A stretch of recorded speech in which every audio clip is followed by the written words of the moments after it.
دوی خو ډېر زیات سوځېدلي وو. سهار چې کوم دا خلک رالل نو بیا به دې اور پرې مړ شوی بیا پې مړ شوي وو.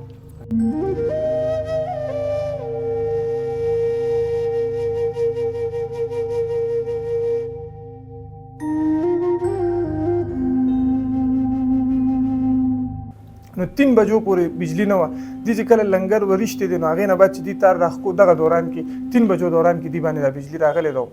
دې نیولې دی.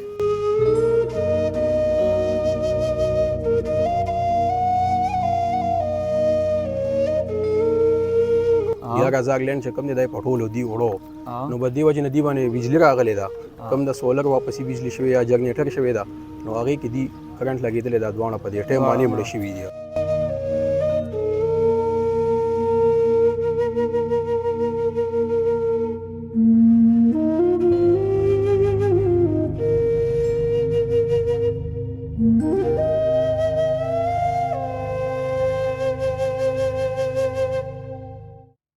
بسم الله الرحمن الرحیم. السلام علیکم. زیم کیسر خان او تاسو ګورئ کرایم کہانی. ګرانو مرګرو دې ټیم کې زه د تاکال علاقې ګلی بابا قبرستان کې ولاړم. دلته بیګا یو ډېره ناخوشګوار واقع شوې ده. د دې علاقې د خلکو او د پولیس وینا دا ده چې بیګا د شپې 3 بجې بجلی نه وه چې څه ټایم بجلی راغلی ده او بیا سهار 6 بجې خلک راغلي دي. نو په دې ځای باندې دا زما ملګری تاسو ته ښایي دې ځای باندې دي وایي چې یاره 2 لاشونه پراته وو او دواړه هلکان چې کوم دي هغه سوځېدلي وو. بیا دې پولیس ته اطلاع کړې ده. د پولیس او د علاقې د خلکو وینا دا ده چې دا کوم دواړه کسان دي نو دوی دا بره چې کوم دا 11,000 لین دی دی را پټولو دې ته تار اچولی وو. هغه چې کوم تار چې ورته دی اچولی وو نو هغه هم د بجلۍ تار و. کله چې دی څه ټایم تار ور اچولو نو دغه ټایم کې بجلي نه وه. دی کله چې 3 بجې شوي دي دلته بجلي راغلی ده نو هغه دې سره چې کوم لاس کې تار و هغه تار یې پرې راپټو نو دا ځای په ځای باندې کټ شوی نو هغه کرنټ دا وهلي دي. دا دواړه هلکان چې کوم دي د دوی د بدن تقریبا 50% نه زیات ځای چې کوم دی سوځېدلی او دې ټایم کې زه د دې علاقې اوسېدونکی دی ابوبکر سره ولاړ یم. دي نو پوښتنه کوو ابوبکر تاسو چې سهار راپاڅېدئ نو تاسو ته خلکو څه وویل بیا چې تاسو رالی دلته هم څه ولیدل دا څه وکړو؟ سر دا خو چې مونږ راپاڅېدو سهار ټایمه نو دي دا دواړه لاشونه چې کوم دی پراته لاندې او بل دي دا تار چې کوم لګولی و دی ته که نه بره دی کوم تارونو ته دی 11,000 لین ته چې دي دا کوم تار لګولی و نو دي د پو سایډ نه دي سوځېدلي وو ټول تقریبا چې مونږ راغوه نو بیا دي چې کوم دی پولیس ویل چې یاره دی چې کوم دی دا تار یې پټولو وه 11,000 لین چې کوم دی دا یې پټولو دی وړو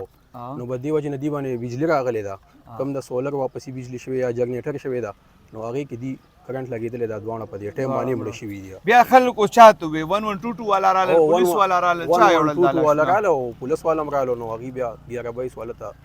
ریسکیو کړه بس هغې هسپتال ته یوړه. بیا د دې وارثان څوک پیدا نه شو بس هغه ځینه به هغه کړي. لکه د دې مطلب دا دی سهار چې خلک کله رالل دا اوس کوم د ایرې پرتې دي که نه دي سوځېدلي وو دې ټایم پورې دې ټایم سوځېدلي وو 50% سوځېدلي وو بس دې د خپو سایډ نه دي سوځېدلي وو. دې علاقې کې مخکې داسې څه واقع شوې ده چې بجلۍ تارونه چا پټ کړي وي دې خوش علاقو کې؟ یاره مخکې خو داسې چله مونږ نه دي اورېدلي چې داسې شوي دا پیله ځل داسې وایم. نور غلاګانې ماګانې ډېرې شوي هم دا اسمار چې کوم کوي که نه سنیچنګ وغیره کوي بل څه کوي پستول په ذریعه د نه اخلي موبایل شوي دي زیات شوي دي خو داسې بجلۍ کله نه دی شوی. ګرانو مرګرو دې ټایم کې زه ایس ایچ او تانه تهکال صدام خان سره موجود یم. دې نه به پوښتنه کوو چې بیګا دا 2 کسان بجلۍ وهلي دي او مړه شوي دي د دې وقوعي ډیټیل لږ راته ووایه سر.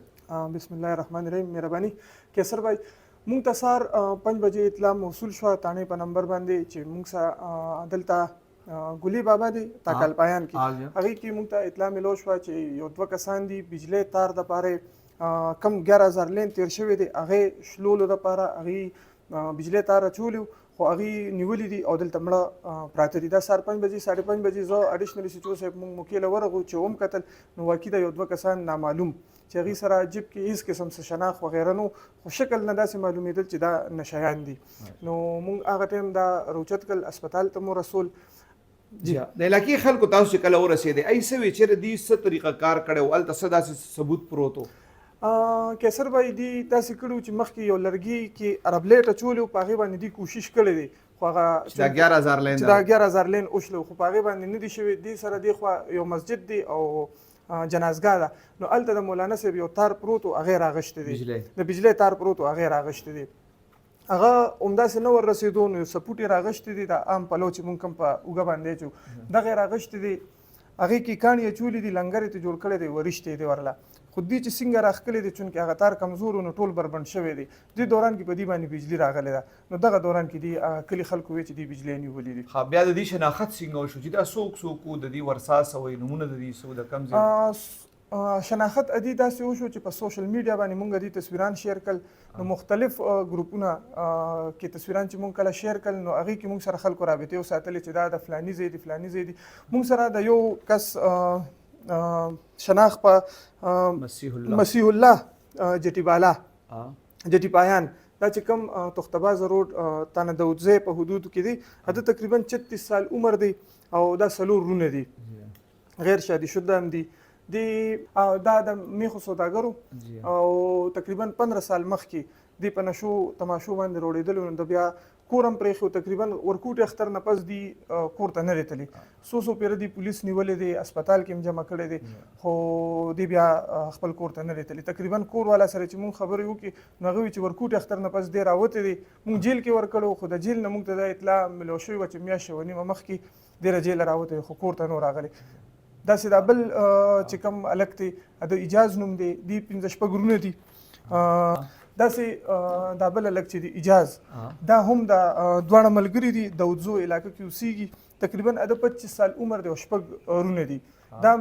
مهنت مزدوري به کوله خو دی دا کم بل الک دی نو د سره ملګری شو او نشې تماشې به کولې هیرونچیو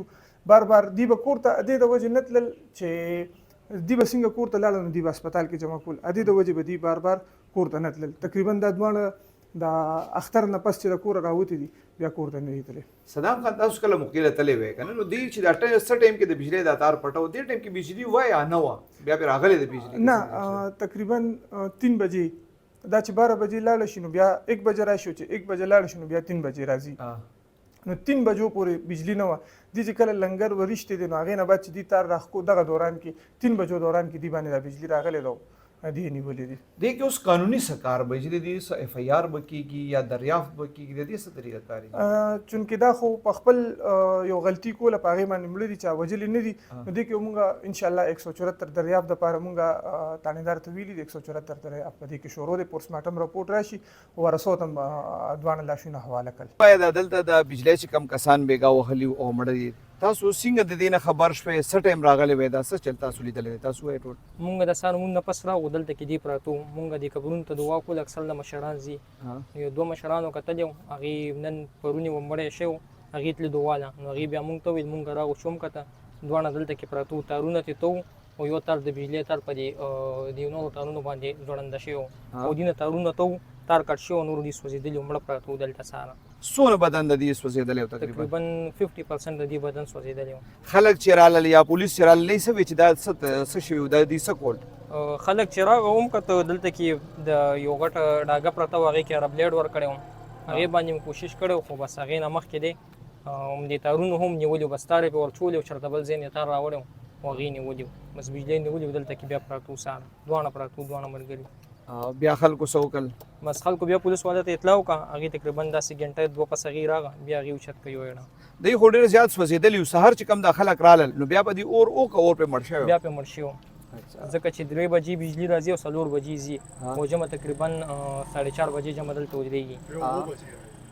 نو لکه مطلب د جمع نه پس خلکو دی لیدلی دي او تاسو وایئ چې د دې بدن ډېره زیاته سوځېدلی وه دې علاقې کې مخکې داسې شوي چې بجلي تارونه چا پټ مخکې وړي دي خو بس لکه ګیر شوي نه دي داسې بس اوړه به تارونه به وړه خو څوک نه وي ګیر شوي دا بس پیله ځل داسې و که نه بس چې دي ونیوه چېرته دې ته پته نه وه چې دغه ټایم بجلي راځي بس بجلی پې راغلی ده او بیا ونیوه مطلب د دې دا دی چې دې کله دا تارونه پټول دې ټایم بجلي نه وه بیا پې اچانک بجلي راغلی ده بجلي نه وه چې بجلي وه دې خو په هغه ټایم و که نه ځکه چې دې پې دا تار هر څه ورچولي دي کوشش یې پې کړی دی هغې نه پس یې دې بیا نیولي بجلي پې ډایرکټ راغلی ده. ګرانو ملګرو غریبي بېشکه چې یو لوی امتحان او ازمایش دی دې ملک کې زیاتره غریبانان اوسېږي خپل محنت مزدوري کوي او ژوند تیروي آیس پوډر چرس وغیره او داسې نورې نشې د غریبۍ نه بلکې د حالاتو او د ذموارو نه د تښتېدو نتیجه وي الله دې په موږ باندې خپل رحم وکړي.